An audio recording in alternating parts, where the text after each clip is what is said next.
Hi everyone, welcome back to my channel. My name is Carly and I'm a mixed media artist who specializes in gouache paint, ink work, and sometimes I do other stuff because I have a lot of hobbies. And in this week's video, I'll be doing a little process explanation video on how I created this smoke effect using gouache paint. If you would like to see a more in-depth step-by-step tutorial on how to paint smoke using gouache paint, I highly recommend checking out this video. I will have it linked in the video as well as in the description. I posted it 2 years ago. It has a lot of diagrams and, like I said, it's very step-by-step. With that being said, let's just get into this week's video. The first thing I'm doing is I'm getting a smaller brush and I'm getting my white gouache paint. I'm using titanium white gouache paint. I'm adding a little bit more water than I normally would. Not thin enough for it to look like watercolor necessarily, but just enough for it to still be transparent. And I'm, with a very light hand, loosely dragging that across my illustration board. I'm not using a lot of pressure, I'm using a very light hand. And although I am using a reference photo to look at the smoke, because smoke is such an elusive subject to paint, I'm not trying too hard to be super exact. I find that I get better results with subject matter like this when I try to loosen my hand and not have such a firm grip and to calm down. You want to lose a little bit of that control in your hand. I'm letting my hand drag those lines around, and what these lines are going to resemble are the edges of the smoke. I'll put up a reference photo to show you what I'm talking about. With smoke, you get these thicker and thinner ribbons. It's almost like a translucent fabric that can just dissolve into the air. I try to think of it bending into the air like translucent fabric though. There's going to be areas where it folds in on itself and it's going to be more opaque. So you're not going to see as much of the background through the smoke. Whereas there's going to be areas where it's going to be more transparent because the smoke is less concentrated in that area. There isn't as many fabric folds, I guess you could say. So my focus is to first establish the more opaque areas and where they're trailing off across the painting, because I know that in areas where it's going to be more transparent, I'm going to get that effect later by just blending out that smoke in between those areas, which is what I'm doing here. So once I have those more prominent strings of smoke established, I then start getting a damp brush, not too wet, I just want it to be damp, so I just dip it in water and blot it off on both sides onto a rag or paper towel, and then I blend in between those strings. And this is going to create an effect that looks like you're holding up a sheet of transparent fabric and the edges are kind of curled in. So in between is going to be more transparent and the edges are going to have more of that film layered up.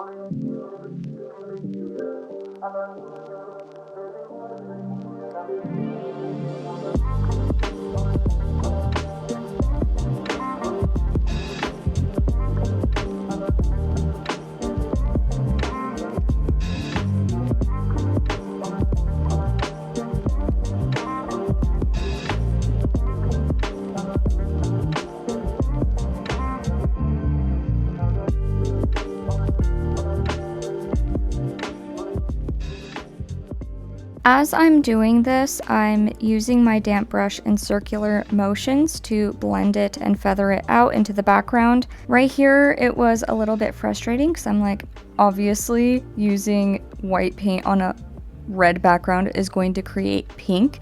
And I started thinking, I don't want pink smoke, but it doesn't look like pink smoke. Duh, because think of it this way, you hold up a regular water glass that's colorless in front of a red background, it's gonna look as if it's red glass because guess what? It's transparent and the background is red. Wow. I bet I just blew your mind. So I was getting frustrated for no reason. I was like, I know rationally this is supposed to look like this because the background is red and this is appearing pink. And I know it's not going to look like that when it's done.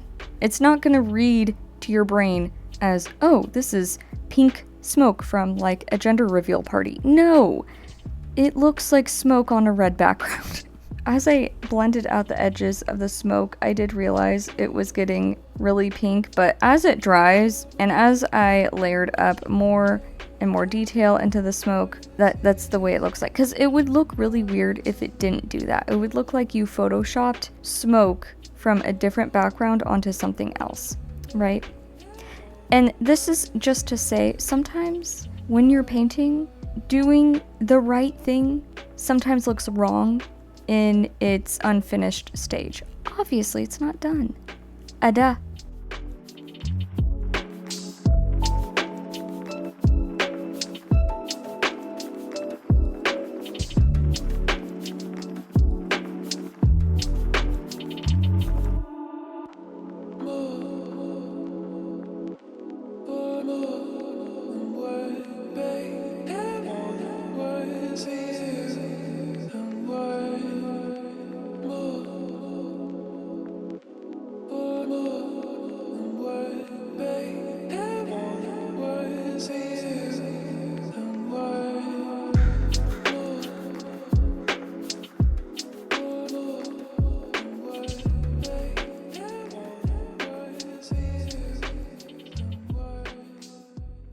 As I'm getting more detail applied and I'm blending more of those in-between areas of the smoke where it's drifting off, it's looking more realistic.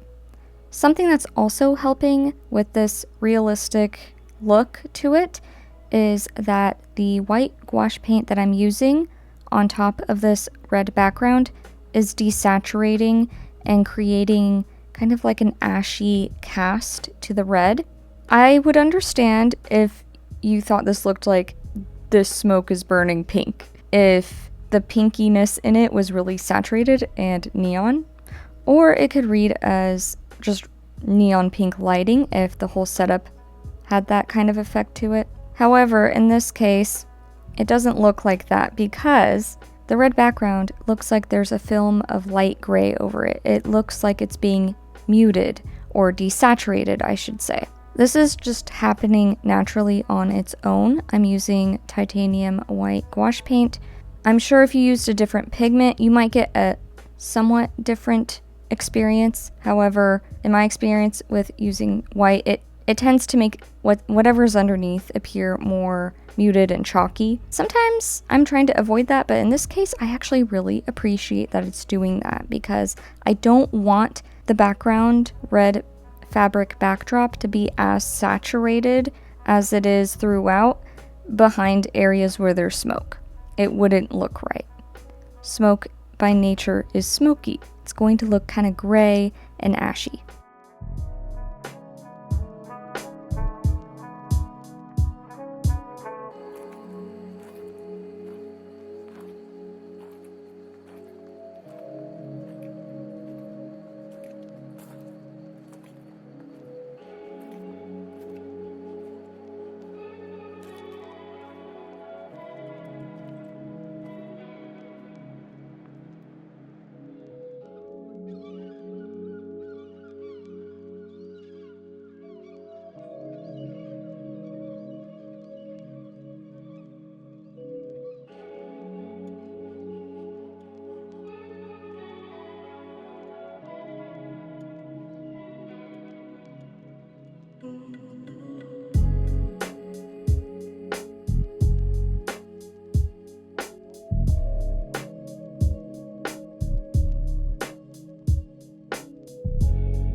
I have a really decent foundation for the general direction and shape of the smoke. I am further enhancing the more opaque areas because for higher opacity, you're going to need more layers of paint, obviously. especially if you want a really seamless blend to everything, if you want it to look like it's very seamless and has a very soft gradient about it. So what I'm doing right now is just being more specific with my application of white paint, and I'm focusing it on really small, fine areas on the edges of the smoke where it's more layered up and overlapping itself.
As a purely stylistic choice, I added a couple extra swirlies in the smoke because I like them, they're fun.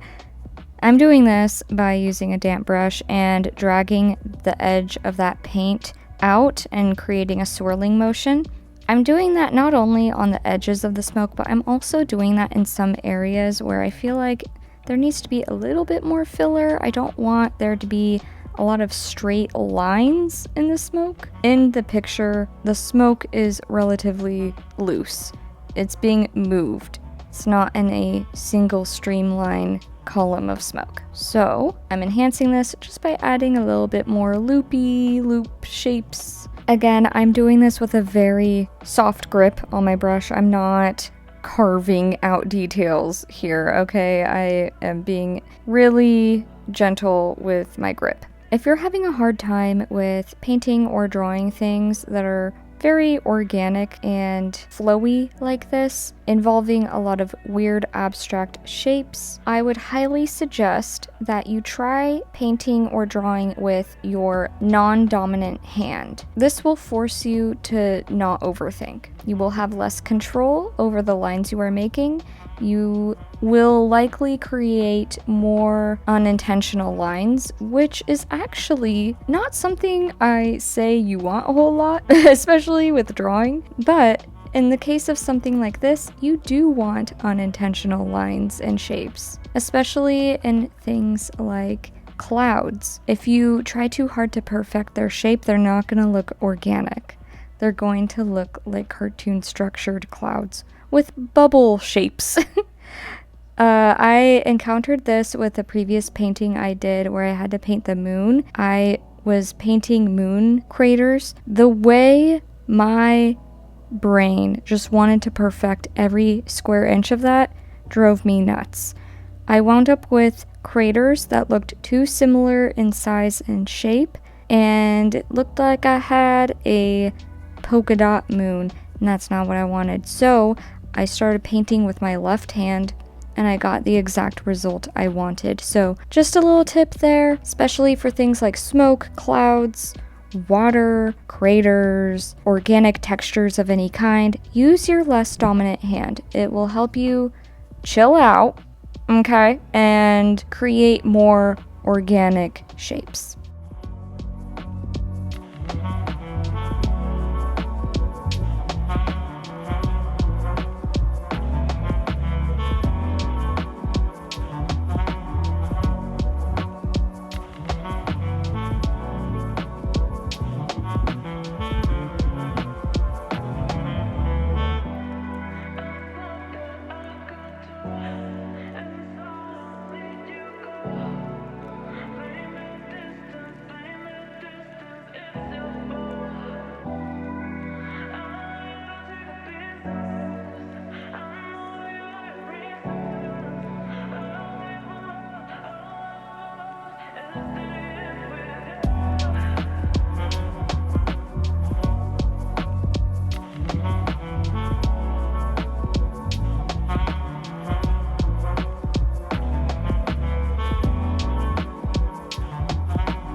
At this point, I recognize, okay, it's done.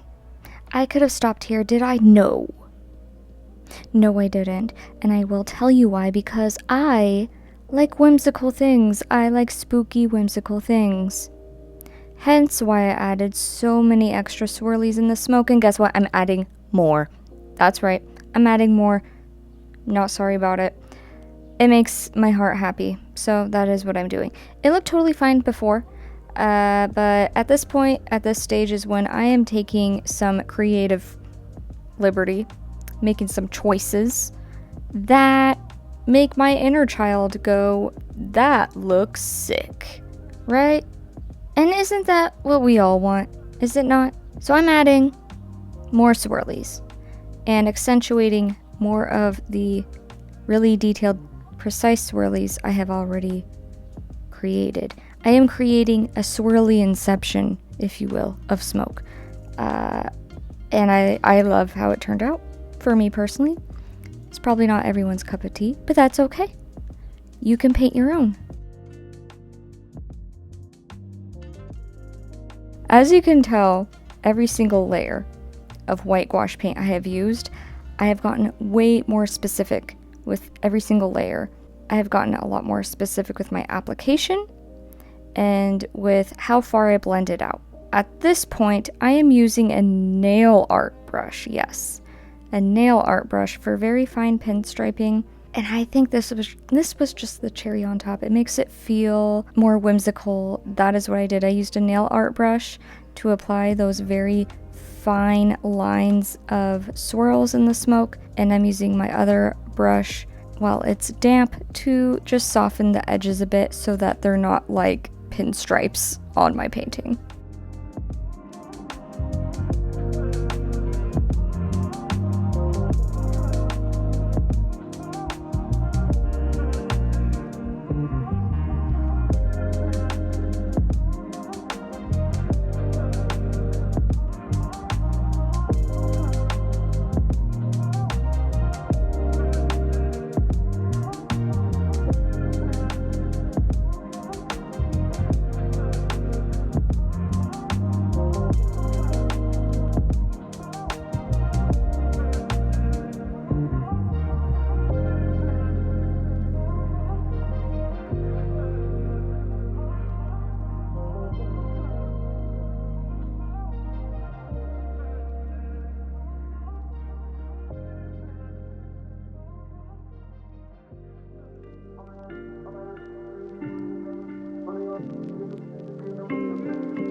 With just a little bit more fine tuning, this is pretty much done.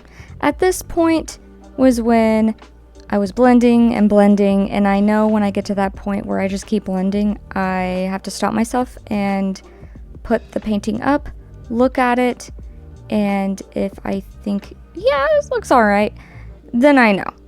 We need to stop. We're done. We're done here. She's good.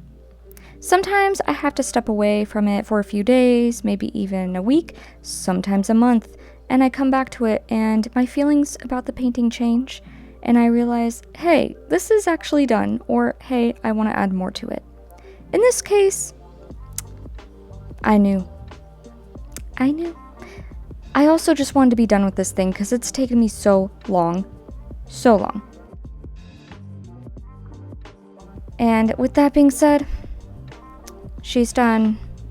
If you guys liked this video, please give it a thumbs up, consider subscribing, and I will see you next week. Bye!